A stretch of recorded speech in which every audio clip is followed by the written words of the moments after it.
and rubbed his long, nervous hands together. "It is simplicity itself," said he.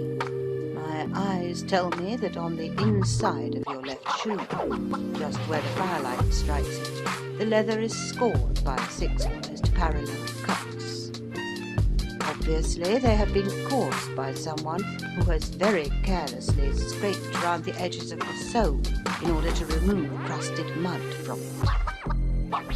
Hence, you see, my double deduction that you had been out in foul weather, and that you had a particularly malignant, boot-slitting specimen of the London slavey.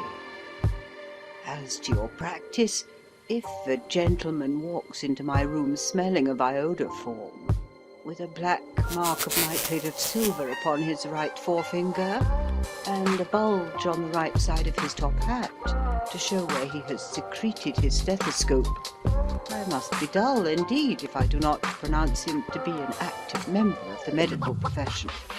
I could not help laughing at the ease with which he explained his process of deduction. "When I hear you give your reasons," I remarked, "the thing always appears to me to be so ridiculously simple that I could easily do it myself. Though at each successive instance of your reasoning I am baffled until you explain your process.